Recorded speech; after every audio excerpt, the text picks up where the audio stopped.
So we're going to continue to talk about factors that affect pregnancy rates to AI in cows.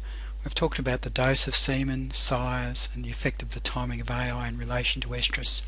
Now we're going to look at some other things, in particular how semen is stored, semen handling, insemination technique, poor records, and also fertility. Semen is stored within liquid nitrogen. It maintains the temperature of semen at minus 196 degrees Celsius. If there's nitrogen in the tank, as you progress up the tank and get out of the liquid nitrogen, you'll get into an area of vapor, and then as you get up further, the amount of vapor will decrease and the temperature within the tank will start to rise. Generally in the neck of the tank, near the top, as you approach the surface or the opening of the tank, temperatures will increase up to about 0 degrees Celsius.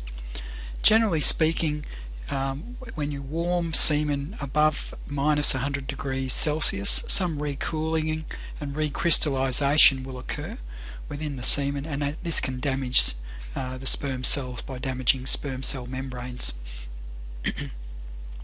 So generally speaking, if you're going to look at the straws, if you're trying to read the straw or something, you won't remove the straw out of the neck of the semen or above what we call the frost line, because if you do that, you're going to be starting to warm the sperm. And even if you do bring it up into the neck of the tank, you can see that the temperatures start to get above minus 100, so you don't want it in the neck of the tank for very long. So as short a period as possible, and then put the semen back into the bottom of the tank. So generally speaking, we want to maintain, if you want to try and check the name of a straw, you don't want to have the straws up in this part of the tank for more than 10 seconds and then return them back to the interior of the tank, deep to the interior of the tank where the temperature is much colder. So that's just a simple principle. Of course, if someone has been pulling straws out, having a look at them, putting them back and putting them back in the tank, or lifting them up here for too long, then that will decrease the fertility of the semen. And so that is one factor that can affect the fertility of semen if the semen hasn't been handled properly, or for example if the level of nitrogen within the tank gets too low and the internal temperature gets above minus 100 degrees, then that will compromise the fertility of the semen that's in the tank. There's different types of tanks that are available. They're available in different sizes. The size of the neck varies. Generally the smaller the neck, the longer it retains nitrogen, less evaporation is lost, but then it's harder to work with if you've got a narrow neck compared to a wide neck. A dry shipper, these particular containers here are not dry shippers, but these are containers where you've got free liquid nitrogen sitting in the tank, but a dry shipper is a container where the nitrogen gets absorbed into the wall of the tank, and so if it tips over, you don't get liquid nitrogen spilling out onto the ground, which can cause problems. So if you want to ship semen internationally on an aircraft, then if it can go as passenger luggage as a dry shipper. If you want to send it as liquid nitrogen in one of these tanks where you've got liquid free within the tank, it has to go on a special cargo plane because it's classed as a dangerous good. So dry shippers are more expensive, but they are useful if you want to take it as hand luggage or something like that on a container on a aeroplane.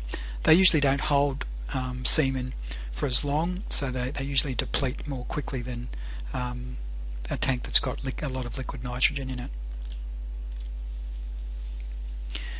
Just some words about handling and thawing semen. Once you thaw a dose of semen, you generally want to get it into a cow as soon as possible, but you usually have 5, 10, 15, up to 15 minutes, depending on the external temperature of the environment at that time, in which you can inseminate the cow without compromising the fertility too much. But generally speaking, we like to get it into the cows within 5 minutes if possible, or no longer than 15 minutes at the extreme. When you thaw and dry the straws, you should do this out of the sun, away from dust and water, out of the rain, all the things that can affect semen quality. Once you thaw the semen, you should try to keep it warm or at a stable temperature if possible, around about body temperature. The way we thaw the straws, we pull them out of the nitrogen and straight away you put them into warm water that's kept at between 32 to 38 degrees Celsius. You maintain it in that water for about 30 to 60 seconds and then you dry it and load it into the gun. You should check the thermometer to make sure the thermometer is reading accurately. In case, if it's not, the water may be too hot. If it's too cold, this doesn't affect it too much, but it's better to stay around the normal body temperature to have optimum fertility. If you're strawing a lot of straws simultaneously, once you put them in water, just separate them so they thaw evenly. Once you remove them from the water, dry them with a paper towel so that the water does not adversely affect the sperm. Once you load them into guns, maintain those guns at body temperature if possible until you need them. The insemination technique, as we described earlier, can have a marked effect on pregnancy rate. Some of the things that can reduce pregnancy rates are, for example, if you contaminate the end of the gun with feces, if you fail to inseminate or deposit the semen into the body of the uterus, if you're continually putting the gun up one particular horn,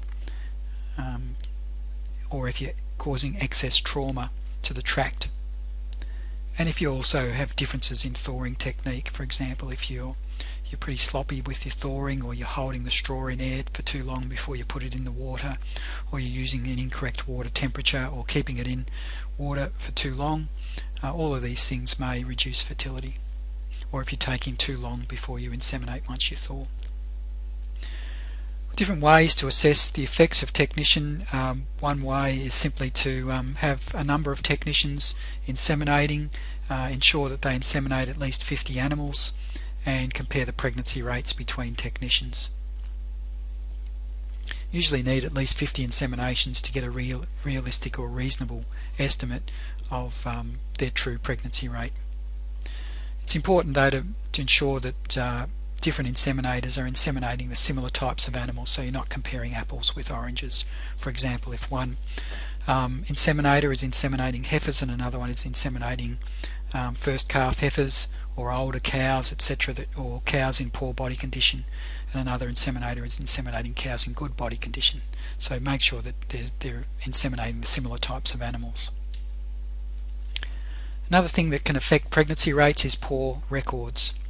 If farmers have poor records, this can be particularly a problem because some of the cows might be pregnant that are being inseminated, and this can cause pregnancy loss. Cows may be being inseminated at the wrong time, they're not actually in heat, or they were inseminated, for example, yesterday, and that they didn't keep a record of it. If you're doing an estrus synchronization program, you've got to make sure that only non-pregnant cows go into that program, otherwise you may cause abortion. So all these factors require good records to avoid unnecessary losses. There are numerous factors that can affect fertility based on cow fertility, and here are some of just a big list here, from calving interval, whether they're being suckled or not, whether they're well fed or not, milk protein concentration. Milk protein concentration is abnormally low, and that usually those cows have lower fertility.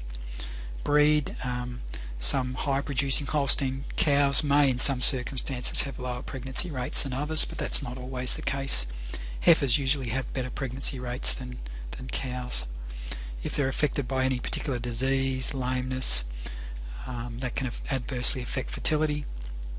Sometimes if you're using a synchronization treatment, that the correct doses have been administered, or sometimes different protocols can yield differences in pregnancy rates. A lot of these factors we'll discuss in subsequent lectures. This here is just a quick checklist that you can use if you've got some compromise in pregnancy rates. This could be related to factors associated with the semen, with the cow, or the environment. If it's the semen, well, it could be differences due to bulls, handling technique, processing of semen, AI technique, how you've stored the semen, disease, timing of AI, a whole range of things. Cow factors, how far they've been calved. If they've only been calved 20 days, pregnancy rates will be very low compared to cows that have calved 80 days. body condition score and the change in body condition score. If they've dropped in body condition score quite rapidly prior to insemination, pregnancy rates will be compromised. Age: older cows may have lower fertility than perhaps younger cows. If they were not cycling, or they've just started cycling, they may have lower fertility. Any sort of stress, illness or disease, breed or milk yield may have an effect on fertility. Whether the uterus is in good health or not, if it's cows suffering from endometritis or pyometra, etc., that can adversely affect fertility. Cystic ovarian disease: if the cows in the herd are suffering from that, that can adversely affect fertility and the synchronization treatment. Environmental factors: nutrition, is it optimal or is it suboptimal? Heat stress, that can adversely affect fertility if cows are subjected to heat stress. So this gives a quick checklist of a number of things just to check through to see what might be affecting pregnancy rates, but there are other factors as well. Some review questions. Outline the recommended thawing technique for bovine semen. Well, generally we'll remove the semen quickly from the semen, deposit it straight into water, and that water will be in the range of 32 to 38 degrees Celsius. We'll keep it there for 30 to 60 seconds. We'll then remove it, dry it with a straw and load it into a gun. And then we'll keep it warm until we're ready to inseminate, and we'll try to inseminate within 5, 10, 15 minutes maximum of thawing that semen. But as soon as possible we'll try to get it into a cow. That answers our second question, I think.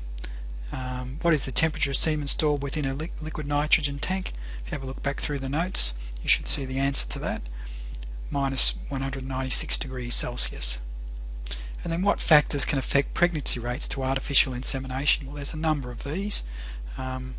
This diagram back here will help you to outline some of those. So again, in an exam situation, you could be given a history. You could be given the fact that there's some compromise in pregnancy rates occurring, and how would you troubleshoot that, how would you investigate it, and that would include assessing a lot of these different factors.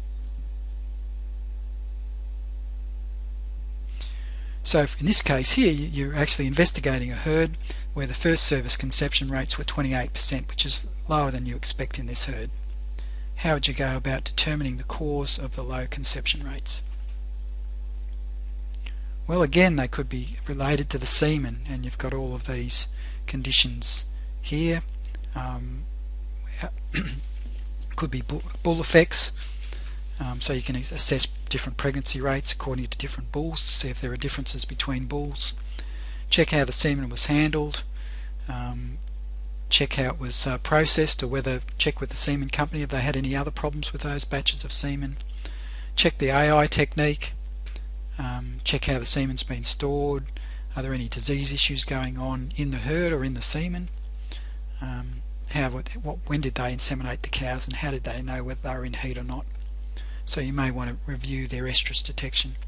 Cow factors, again, all of these different factors could affect the fertility, so you'd need to be investigating the herd to see if there's any evidence of any of these factors contributing to the problem. And the environment, you would need to review the nutrition, and you could also have a look at what the weather patterns were around about the time of breeding or prior to that time. For example, if there was extreme heat stress and humidity going on, that would be expected to have an adverse effect on fertility. So by going through all of these things, you can sometimes detect problems. Just mentioned synchronization treatment here. Sometimes it pays to check how they've administered the drugs, what protocol they've used, have they stuck to the right protocol, is their vaccinator gun or injecting device accurately delivering the right amount of drug, because sometimes they're unaware of that, and they're actually underdosing cows or overdosing. Usually they're underdosing if their guns are not working properly. Once a dose of frozen semen is thawed and loaded within an AR gun, it's recommended that it be deposited within the uterus of a cow within how long? Well, as early as possible, but certainly no longer than 10 to 15 minutes, so option A is our best answer there.